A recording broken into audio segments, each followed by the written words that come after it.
En lugar de eso, se casó con una joven viuda llamada Cornelia, hija del senador Metelio Escipión. Es probable que Pompeyo quisiera impedir que aumentara el prestigio de César. Durante años, Pompeyo había vivido cómodamente en Roma, y es posible que quisiera medirse con César, cosa que hizo buscando aliados políticos entre los aristócratas. Pompeyo consiguió que el Senado nombrara cónsul a su nuevo suegro. Con esta última traición, se separó definitivamente de César y se unió a los conservadores. La situación se tornaba crítica para César.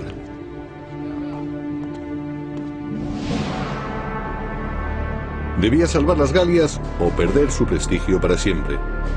Persiguió a Vercingetorix hasta la ciudad fortificada de Alesia y allí mandó cavar una trinchera doble. Una para asediar a los habitantes de Alesia y otra para protegerse de los posibles refuerzos. Construyó una maravillosa estructura defensiva, con unas lanzas hechas con troncos y ganchos clavados en tierra. Luego, de forma coloquial, llamaron lirios a unos fosos de 1 metro de profundidad que tenían unas estacas de unos 8 centímetros sobresaliendo del suelo. Fue una obra sensacional. La hicieron solo con las manos y se ayudaron con picos. La arena la retiraban con cestos de mimbre. Pensemos en 15.000 hombres cavando día tras día y empleando solo su fuerza. El resultado fue extraordinario, pero debieron de acabar extenuados. Vercingetorix y su gente empezaron a pasar hambre y a desesperarse. Las cosas marchaban tan mal para los defensores de Alesia que se quedaron sin comida. Pero cuando iban a rendirse, la peor pesadilla de César se convirtió en realidad.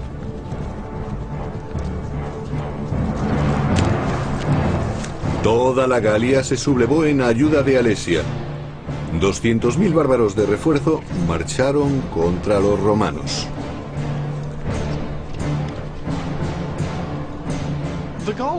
Los galos eran una fuerza relativamente bien organizada y muy pronto reunieron mucha gente. En el asedio de Alesia, el sitiador César se convirtió en sitiado. Al llegar los refuerzos, Vercingetorix salió por fin de la ciudad. Los romanos estaban rodeados y los bárbaros se dispusieron a asestar el golpe final. La batalla de Alesia fue el mayor reto al que se enfrentó César en 10 años. Porque para derrotar a su enemigo, tenía que luchar con él tanto en vanguardia como en retaguardia. Solo las tropas más veteranas podían resistir aquel asalto. Había que estar psicológicamente preparado para enfrentarse al enemigo y matarlo con una espada de medio metro. Para conseguirlo, se luchaba cuerpo a cuerpo, y resultaba igual de sencillo morir que matar. En su relato de la guerra de las Galias, César nos describió la batalla. Ni terraplenes ni trincheras pudieron resistir la embestida de los furiosos galos. Y entonces supe que había llegado el momento de llevar a cabo una acción decisiva. Tenía una gran lucidez, hasta el punto de que cuando sus hombres perdían el control, los cogía por la garganta para que siguieran combatiendo. Mantenía la cabeza fría ante el peligro. Los galos vieron a la caballería a sus espaldas y unas cortes de refresco que avanzaban hacia ellos. Rompieron sus filas y huyeron, pero nosotros los perseguimos. En el año 52 a.C., en los campos cercanos a Alesia, murió el sueño de una Galia independiente. Vercingetorix se rindió a César y gran parte de la Europa del norte pasó a formar parte de Roma. Las campañas de César fueron muy importantes porque ampliaron Roma desde el Mediterráneo hasta la Galia central y del norte. Sus dominios llegaban hasta Germania y Britania. Ahora Europa del Norte se encontraba dentro del Imperio Romano. Y a largo plazo llevar las fronteras mucho más allá del Mediterráneo como hizo César tuvo una gran repercusión. Ahora victorioso, César podía regresar a Roma. Había eclipsado a todos los demás nobles, incluido Pompeyo. Después de casi una década de victorias militares en las Galias, César quería regresar a Roma para recoger su recompensa y ser reconocido por todos como su máximo dirigente. Pero sus rivales le odiaban y le temían a la vez, sobre todo porque los había relegado a la sombra. En el año 49 a.C., muchos aristócratas romanos insistieron en que César dejara el ejército y volviera a Roma, pero él siempre lo evitaba. César sabía que si disolvía su ejército y regresaba a Roma, sería asesinado por sus rivales que le odiaban por sus éxitos y sabían que no podrían detenerle debido a su popularidad. César caminaba literalmente sobre la cuerda floja. César y sus enemigos iban a tener un duro enfrentamiento que nadie podía impedir. En el año 50 a.C., Julio César no tenía rival en Roma. El Senado, temeroso de su poder, insistió en que debía de poner el mando. Furioso, César condujo su ejército hacia el sur, preparando una invasión a Roma, y se detuvo en la frontera ante un pequeño río, el Rubicón.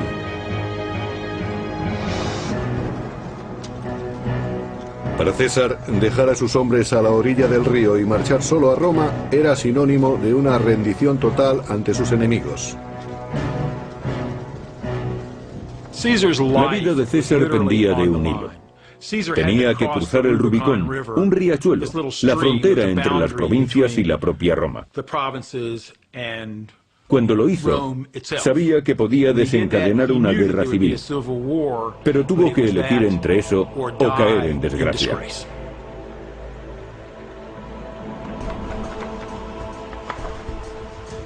Una facción en la lucha por el poder era la de César, curtido a lo largo de una década de campañas con un ejército que tenía una fe inquebrantable en él. Su dedicación era absoluta. Por otra parte estaba Pompeyo. Su ejército estaba repartido por toda Italia y su lealtad era dudosa. Mientras, la popularidad de César en Roma estaba en la cima. La población romana consideraba a César como un dios que regresaba a casa. Los soldados se apuntaban en masa a su ejército. No tenía oposición. Los que le temían huían en oleadas hacia Roma, convirtiendo la ciudad en un caos donde la gente estaba presa del pánico. El pueblo de Roma amaba a César y salía a la calle esperando su regreso con impaciencia. Pompeyo reunió al Senado y marchó a Grecia, donde contaba con grandes apoyos. El general pudo ganar así un valioso tiempo.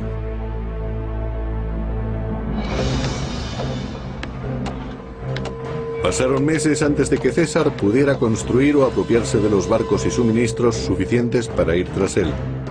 Cuando las tropas de César desembarcaron en Grecia, Pompeyo contaba con un gran ejército. En enero del año 48 a.C., en Farsalia, los dos personajes más importantes de Roma se enfrentan a una trágica guerra civil. Pompeyo dispone del doble de soldados que César, pero los de este están armados con una poderosa arma, la confianza. Pompeyo tenía que luchar o rendirse. Así hacía César las cosas. Además, sabían que siempre situaba a sus hombres en una posición con grandes posibilidades de vencer. Disponía de un ejército muy bien entrenado, que se compenetraba a la perfección, por algo los llamaban veteranos. Se habían convertido en una fuerza muy efectiva, acostumbrada a combatir. En Farsalia, los largos años de campaña de César dieron sus frutos. Sus tropas destruyeron totalmente al ejército enemigo. El mismo Pompeyo tuvo que escapar. César lo persiguió hasta Egipto, pero fue demasiado tarde. El gran Pompeyo cayó en una trampa y fue decapitado por forajidos egipcios. La cabeza fue enviada a César. Según el biógrafo clásico Plutarco, cuando le llevaron la cabeza de Pompeyo, César no quiso mirarla, pero se quedó con la sortija que utilizaba como sello mientras lloraba. ¿Lloró realmente? Resulta demasiado anecdótico y desafía la realidad. Pudo ser posible porque Pompeyo había sido camarada y amigo suyo durante mucho tiempo. Al ver a Pompeyo muerto, puede que César se diera cuenta de que a él también le podía ocurrir lo mismo. En el año 46 a.C., sin rivales que se le opusieran, César consiguió el poder total que había ansiado durante toda su vida. Roma era suya. César se dispuso a reconstruir la ciudad, cambió las leyes de los impuestos y estableció nuevas colonias. Se convirtió en el primer dirigente romano en concebir un imperio. César se convirtió en el nuevo Estado que sustituyó a la República. Era una visión previa de lo que iba a ocurrir en Roma con los emperadores, pero lo hizo de tal manera que parecía despreciar las tradiciones republicanas. En consecuencia, se aisló de los demás. No queriendo compartir su mandato con nobles inferiores, se proclamó dictador de por vida. Sería el nuevo rey de Roma. Se temía que si César se convertía en rey, desapareciese para siempre el derecho del pueblo a elegir y a expresar su opinión. La furia contra la tiranía de César rezumaba como veneno por el Senado. Incluso el protegido de César, Marco Bruto, fue persuadido para que lo traicionara. Bruto era un hombre complejo y francamente no muy atractivo. César lo había convertido en su gran acompañante y le había ayudado en su carrera política. Pero Bruto no soportó estar siempre en segundo plano. Además tenía una visión muy romántica de sí mismo. Se consideraba defensor de las libertades. Por eso dirigió la conspiración contra César. Finalmente, en el año 44 a.C., en los idus de marzo, 40 conspiradores conducidos por Bruto en nombre de la libertad decidieron tomarse la justicia por su mano. Según el historiador clásico Suetonio, 23 dagas le fueron clavadas a César. No emitió un solo gemido después de la primera puñalada, aunque algunos dicen que cuando vio a Marco Bruto asestarle la segunda, se lo reprochó en griego diciendo: ¿tú también, hijo? Muchos de ellos eran amigos suyos, algunos desde hacía tiempo. Es posible que estuvieran resentidos por haber abolido la tradición más querida de la República, de que un solo hombre no podía ser el máximo dirigente de Roma. Pero seguramente los celos, la pasión y puede que el deseo de recuperar las libertades tuvieran también algo que ver.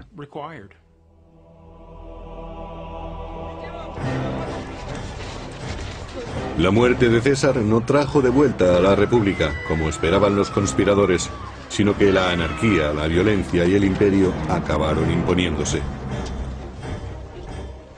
Yo creo que la República estaba condenada desde hacía mucho tiempo debido a la sumisión de la política al dinero, a que los ejércitos eran clientes de sus generales y a la gran rivalidad que existía entre los aristócratas que impedía que sirvieran al pueblo.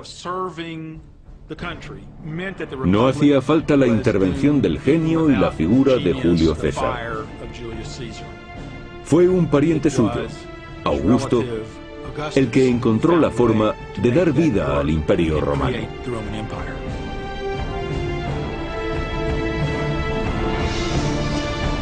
La era de los emperadores había comenzado, y con ella la de sangrientas conquistas, brutales represiones y guerras sin fin. Pompeyo consiguió que el Senado nombrara cónsul a su nuevo suegro. Con esta última traición, se separó definitivamente de César y se unió a los conservadores. La situación se tornaba crítica para César.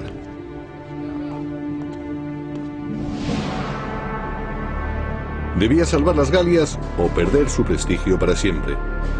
Persiguió a Vercingetorix hasta la ciudad fortificada. Las cosas marchaban tan mal para los defensores de Alesia que se quedaron sin comida. Pero cuando iban a rendirse, la peor pesadilla de César se convirtió en realidad.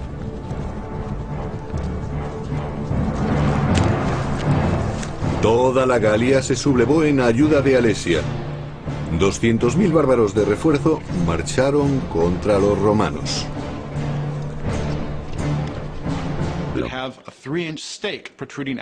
Fue una obra sensacional. La hicieron solo con las manos y se ayudaron con picos. La arena la retiraban con cestos de mimbre. Pensemos en 15.000 hombres cavando día tras día y empleando solo su fuerza. El resultado fue extraordinario, pero debieron de acabar extenuados. Vercingetorix y su gente empezaron a pasar hambre y a desesperarse. En lugar de eso, se casó con una joven viuda llamada Cornelia, hija del senador Metelio Escipión. Es probable que Pompeyo quisiera impedir que aumentara el prestigio de César. Durante años, Pompeyo había vivido cómodamente en Roma, y es posible que quisiera medirse con César, cosa que hizo buscando aliados políticos entre los aristócratas. Cada de Alesia, y allí mandó cavar una trinchera doble. Una para asediar a los habitantes de Alesia y otra para protegerse de los posibles refuerzos. Construyó una maravillosa estructura defensiva, con unas lanzas hechas con troncos y ganchos clavados en tierra. Luego, de forma coloquial, llamaron lirios a unos fosos de 1 metro de profundidad que tenían unas estacas de unos 8 centímetros sobresaliendo del suelo.